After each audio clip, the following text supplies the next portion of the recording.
Okay. Hello, everyone. Hello, Miss Christiana Dupa. My name is Winston Frederick Lim, and this is my partner Girang. And we are currently a student at Universitas Multimedia Nusantara, majoring in strategic communication.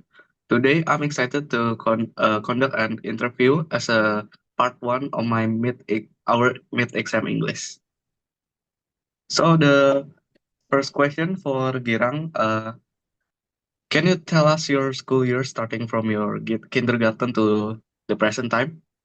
Of course. So the first one is, of course, I'm start in kindergarten in Oret Labora.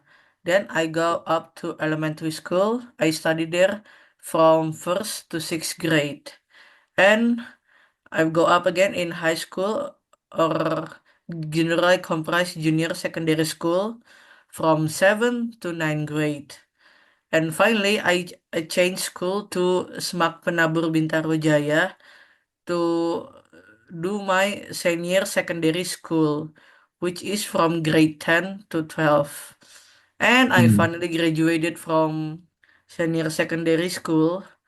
Now my college is Universitas Multimedia Nusantara. Okay, interesting story. Yeah. Can I ask you what type of social media are you using and what benefit can you get from and why? Of course, the social media usually use is Instagram. Instagram is social media that you can use everywhere, anytime, and so easily. So, what are the benefit of me using Instagram? Of course, I can search for new people and I can update to a recent news.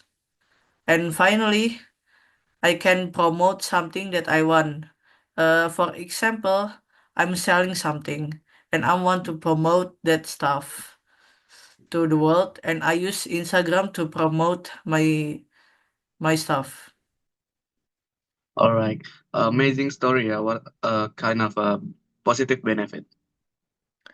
So next I'm gonna question Winston.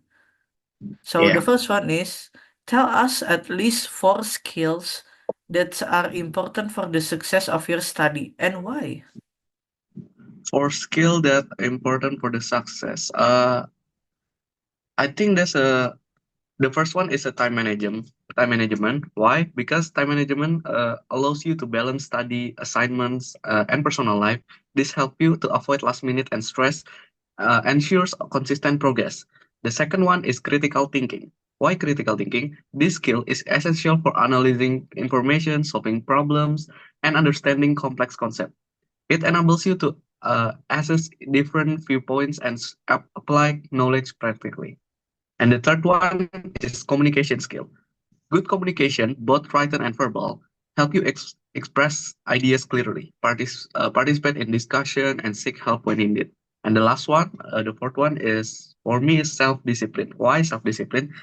Because with self-discipline, staying motivated and focused on your goals, even when facing distraction or challenge, is crucial for academic success. That's for me.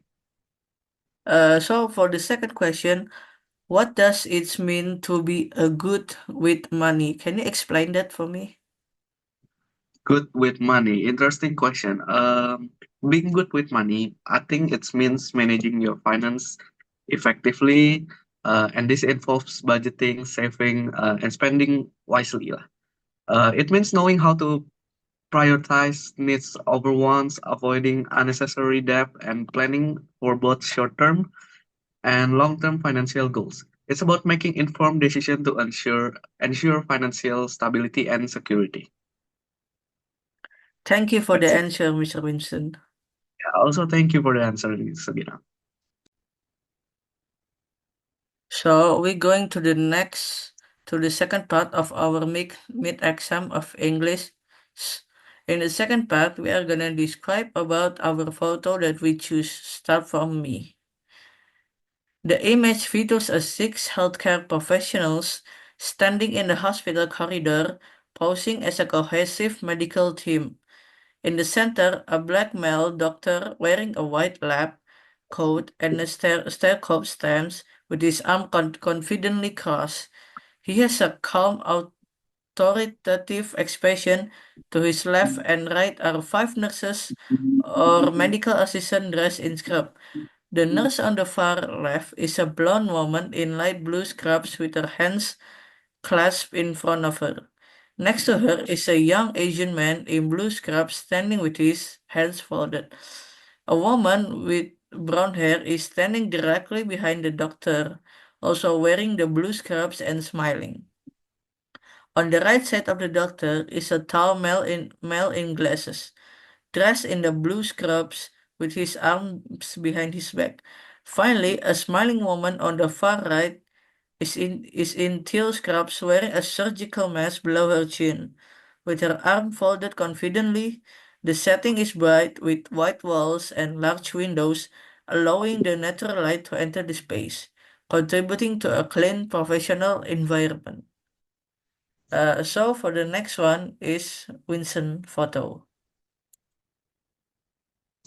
Okay, thank you, Girang. Great explanation. I'm gonna explain about the second photo.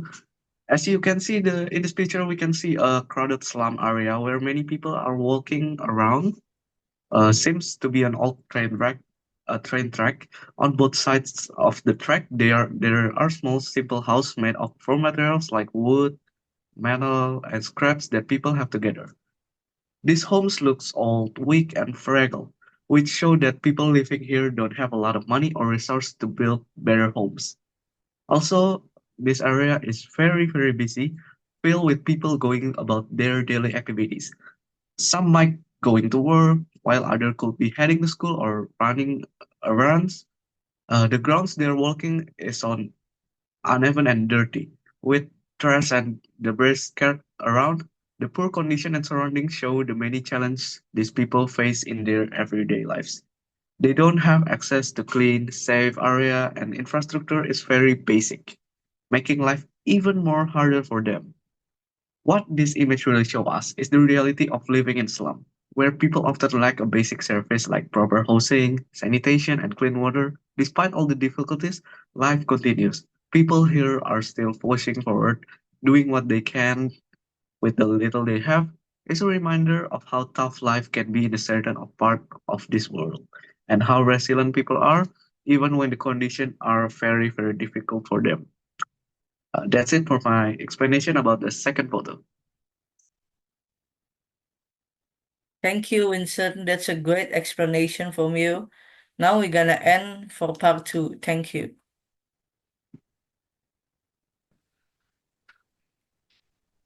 Now for the next part, which is part three, we'll be discussing the sales comparison between iPhone and Samsung Galaxy based on the graph we have here. The data shows the sales in millions of units from the quarter 3 2010 to quarter 4 2012. Let's just dive into this graph that show iPhone versus Samsung Galaxy sales from quarter 3 2010 to quarter 4 2012. It clears there was a major shift in the market during this period. What do you think stands out the most, Giram? For me, the most noticeable part is how dominant the iPhone was in 2010. Look at quarter 3 and quarter 4. iPhone sales were significantly higher than Samsung. But then in 2011, Samsung started to close the gap, especially in the later half of the year. What do you think contributed to Samsung catching up? Nice question. I think it was probably a combination of factors. Samsung began introducing more models and different price points, which might have appealed to broader range of customer.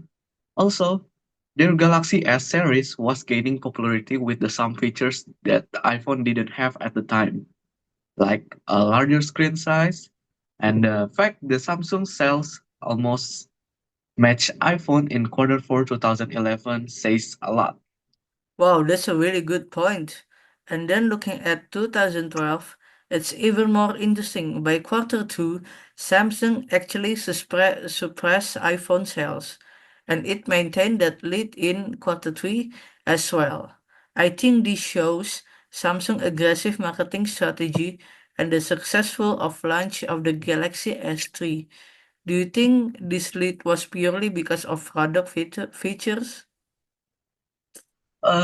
I think it's not just the features, yeah. I think Samsung also did well in targeting different market globally.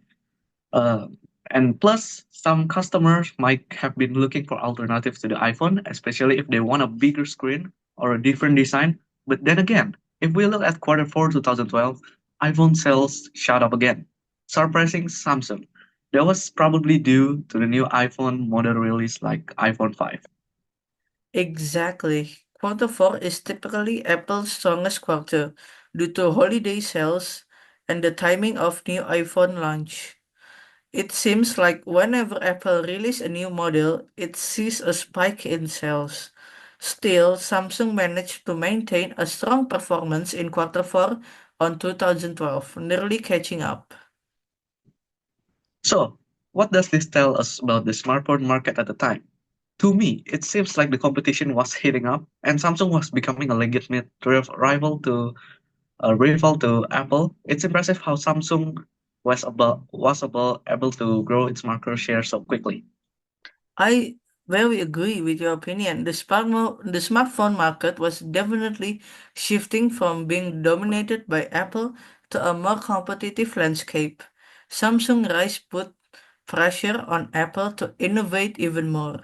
I think that competition played a big role in the rapid advancements we saw in the smartphone technology during this period. Absolutely. It's also worth noting that his competition wasn't just about the number of the units sold. It influenced the entire ecosystem. The rise of Samsung pushed both companies to improve things like the app support, camera quality, and battery life. So consumer benefit a lot, I think. True, and it wasn't just a two-horse race either. Other brands were entering the market, adding even more pressure. The dynamic show in this graph is just a glimpse of how the smartphone industry was evolving. Yeah, in summary, the graphs highlight an interesting shift where Samsung went from being a distant second to becoming a serious contender.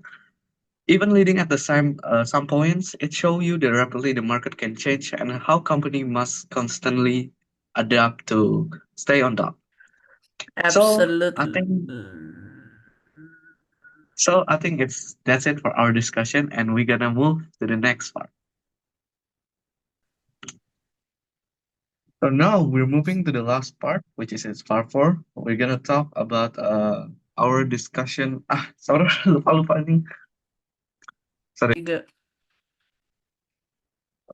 Okay, for the next part, which is part four, we're gonna discuss a question about healthy relationship, and we're gonna discuss about this. Let's talk about what's important in relationship. What do you think the matter most? Well, I'd say trust is definitely at the top. If you can't trust your partner, it's tough to feel secure. I actually had a past relationship where trust was an issue. We end up arguing a lot because we didn't have that foundation. What do you think? Oh, I'm sorry for hear that. Anyway, that makes sense. Trust is huge, and when it's lacking, it can really affect everything. Add communication to the list. Being able to talk openly about your feelings and problem can really help avoid misunderstanding and keep connection strong.